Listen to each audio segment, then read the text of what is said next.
Jika Islam belum sempurna, maka harus disempurnakan oleh Nabi dan Rasul baru. Ini adalah akidah yang rusak. Assalamualaikum warahmatullahi wabarakatuh.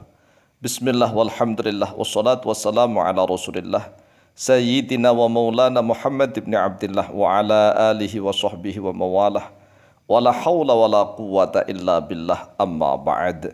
Saudaraku kaum muslimin wal muslimat rahimakumullah, menanggapi tentang pernyataan bahwa tidak ada yang sempurna di dunia ini. Kalau memang ukurannya sempurna indallah, maka enggak ada yang sempurna. Tetapi kalau sempurna indannas, maka banyak sekali hal-hal yang sempurna menurut manusia. Sebagaimana contoh nih antara laki-laki dan perempuan. Biasanya kesempurnaan itu kalau memiliki pasangan, ya kan? Kalau seorang laki-laki hanya memiliki gender satu saja, apakah sempurna? Sempurna menurut manusia. Tetapi kalau seandainya misalnya ada seseorang memiliki dua alat kelamin, memiliki alat kelamin laki-laki dan perempuan, secara pasangan itu kan sempurna, memiliki dua. Tetapi justru tidak sempurna, karena yang sempurna itu yang memiliki satu-satu. Manusia yang laki-laki memiliki pentungan, yang perempuan memiliki lubang, itu sempurna. Bahkan kalau memiliki dua, tidak sempurna.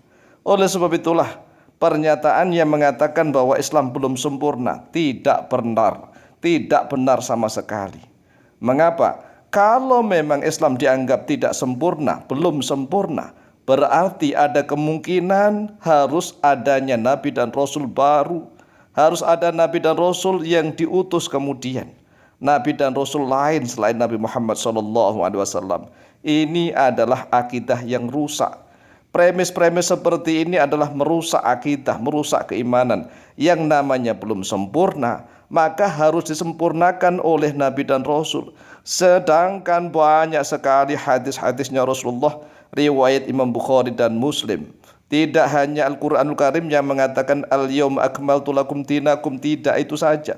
Tetapi banyak sekali hadis-hadis Sahih Bukhari Muslim bahwa ibarat bangunan itu Rasulullah yang menggenapi, yang menjadi khotamul anbiya wal mursalin.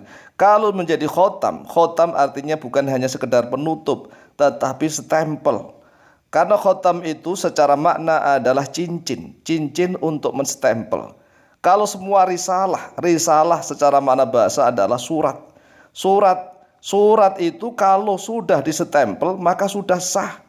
Jadi risalah kenabian dan kerasulan mulai dari Nabi Adam sampai kepada Nabi Isa itu adalah surat-surat yang belum disestempel. Kalau sudah disestempel oleh Rasulullah SAW, berarti surat itu sudah sah, sudah menjadi legal. Kalau masih ada surat baru lagi, berarti surat yang berikutnya itu palsu. Oleh sebab itulah, kop surat yang sudah ada isinya, kemudian suratnya sudah distempel, kok dikatakan masih belum sempurna, ini bagaimana? Ini adalah akidah yang rusak. Ingat wahai saudaraku kaum muslimin wal muslimat rahimakumullah, kalau memang misalnya nih ada seorang mujaddid di dalam agama Islam. Mujaddid adalah pembaharu. Pembaharu itu tidak boleh mendirikan manhaj lain, tidak boleh mendirikan syariat lain, tidak boleh mendirikan sunnah-sunnah yang lain. Tetapi seorang mujaddid adalah mengikuti syariat nabinya, mengikuti sunnah-sunnah nabinya. Lawang tingkatannya hanya mujaddid, hanya seorang mujaddid pembaharu. Dia adalah seorang mujtahid yang beristinbat hukum dari agama nabinya. Tidak memiliki agama yang baru yang menyempurnakan agama Islam, tidak. Sebagaimana keterangan hadis sahih riwayat Imam Abu Dawud an Abi Hurairah radhiyallahu an Rasulillah sallallahu alaihi wasallam annahu qala, telah diriwayatkan dari Abu Hurairah radhiyallahu an dari Rasulullah sallallahu alaihi wasallam bahwa sesungguhnya beliau bersabda, innallaha yab'atsu li hadhil ummati ala ra'si kulli mi'ati sanatin may yujaddidu laha dinaha. Innallah, sesungguhnya Allah, yab'atsu, yaitu akan mengutus. Lah, makna mengutus ini ya membangkitkan, mengirimkan, akan memunculkan.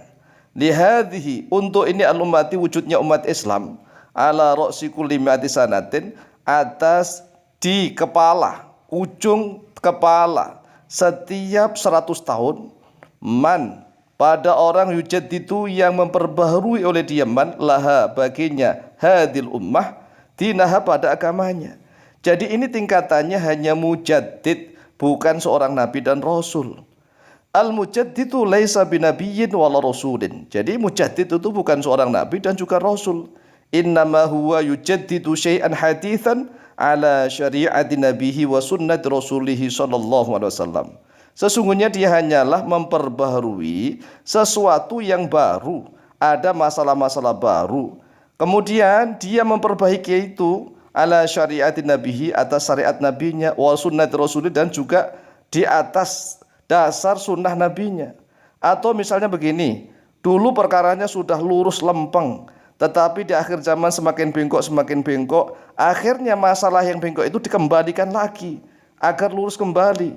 Kama qala Allah azza wa jalla, a'udzu billahi minasyaitonir rajim, ya ayyuhalladzina amanu atiullaha wa atiur rasula wa ulil amri minkum fa in tanaza'tum fi syai'in farudduhu ila Allahi war rasul in kuntum tu'minuna billahi wal yaumil akhir. Dzalika khairu wa ahsanu ta'wila. Lihat di dalam Al-Quran surat An-Nisa ayat yang ke-58. Wa qala jalla dzikruh, a'udzu billahi minasyaitonir rajim. Wa idza ja'ahum amrun minal amni awil khaufi adza'u bih walau radduhu ila ar-rasul wa ila ulil amri minhum la'alimahu alladhina yastanbitunahu minhum. Walaula fadlullahi alaikum wa rahmatuhu lattaba'tumus syaitana illa qalila.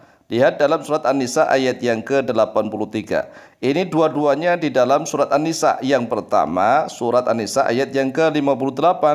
Yang kedua surat An-Nisa ayat yang ke-83. Saudaraku kaum muslimin wal muslimat rahimakumullah. Bahkan nih menurut hadis-hadis sahih, Nabiullah Isa alaihi salatu wassalam nanti akan diturunkan oleh Allah di akhir zaman, itu tidak membawa syariat agama baru, tidak, tetapi menegakkan syariatnya Nabi Muhammad sallallahu alaihi wasallam. An Abi Hurairah radhiyallahu anhu qala Rasulullah sallallahu alaihi wasallam, telah diriwayatkan dari Abu Hurairah radhiyallahu anhu, beliau berkata, Rasulullah sallallahu alaihi wasallam telah bersabda, kaifa antum idza nazala ibnu maryam fikum wa imamukum minkum. Bagaimana keadaan kalian apabila telah turun Ibnu Maryam, yaitu Isa bin Maryam alaihi salatu wassalam, fikum, di tengah-tengah kalian, wa imamukum minkum, sedangkan imam kalian, pemimpin kalian, minkum, yaitu dari kalian sendiri. Jadi nanti itu walaupun Nabiullah Isa turun ke bumi, yang menjadi pemimpin tetap umatnya Nabi Muhammad sallallahu alaihi wasallam. Akhrajahu Al-Bukhari, akhraja telah mengeluarkan pada hadis Al-Bukhari, Imam Bukhari nomor hadis 3449, wa Muslimun, dan oleh Imam Muslim nomor hadis 155.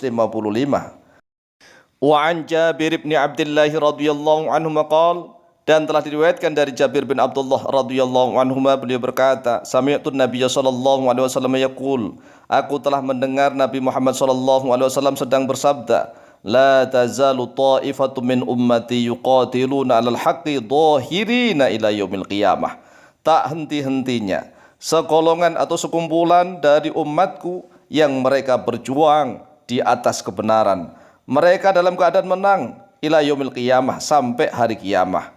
Qala, bersabda oleh Rasulullah, fayanzilu Isa bin Maryam, lalu turunlah Isa bin Maryam. Fayaqulu amiruhum, lalu berkatalah oleh pemimpin mereka kaum muslimin, ta'al fasolli lana, kemarilah wahai Nabiullah Isa, solatlah oleh engkau lana, untuk kami. Maksudnya adalah pemimpinnya umat Islam saat itu mengajak Nabiullah Isa untuk menjadi imam solat. Lalu apa kata Nabiullah Isa alaihi salatu wassalam? Fayaqulu la, lalu berkatalah oleh Nabi Isa, la, tidak, inna ba'dukum ala ba'din umara'u, sesungguhnya sebagian kalian atas sebagian yang lain, umara'u, yaitu pemimpin-pemimpin, takrimatullahi, sebagai kemuliaannya Allah, hadil ummata, pada umat Islam ini.